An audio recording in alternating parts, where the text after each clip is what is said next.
Hey everyone, it's awesome that you've joined us here today. I want to start with a question about this year. I mean, we're in the month of December, right? So we're getting really close to the end of 2020. And when I say the word 2020, does that make anyone go, oh, no, I didn't like 2020. 2020 was a bad year.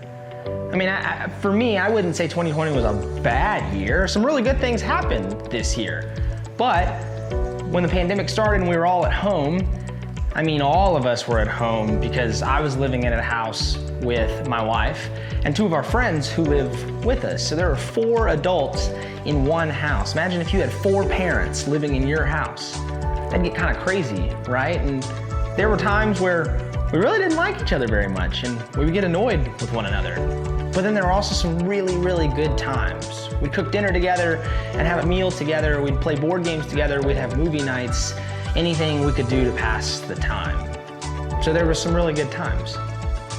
So this was a really strange year for sure, but I think there was something that kept us all going. And that something is hope.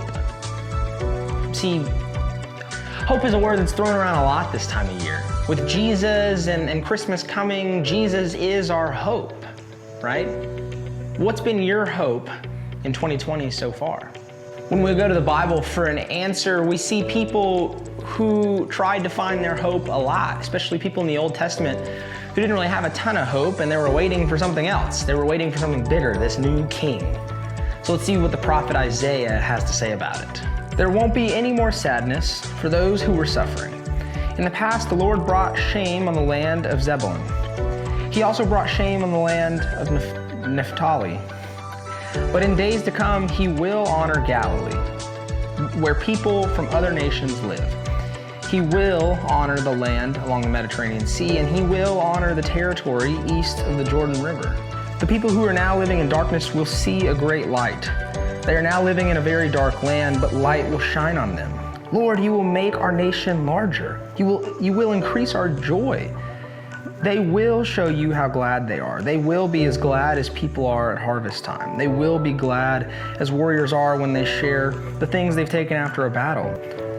You set Israel free from Midian long ago. In the same way, you will break the heavy yoke that weighs Israel down. You will break the wooden beams that are on their shoulders. You will break the rods of those who strike them down. Every fighting man's boot that he wore in battle will be burned up.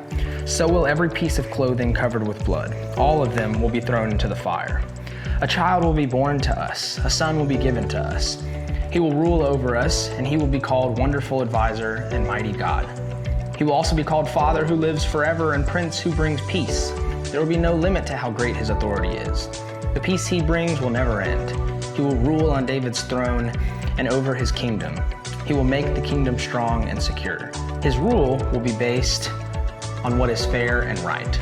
It will last forever. You see, people were living in darkness. They had no real hope. But what Isaiah was doing here was giving them hope. He was saying there will be hope. There will be someone that gives us hope, and that will be Jesus. Jesus will be the light. Jesus will be the light. Jesus will be our hope. And that leads us to our key question for this week. What are you hoping for?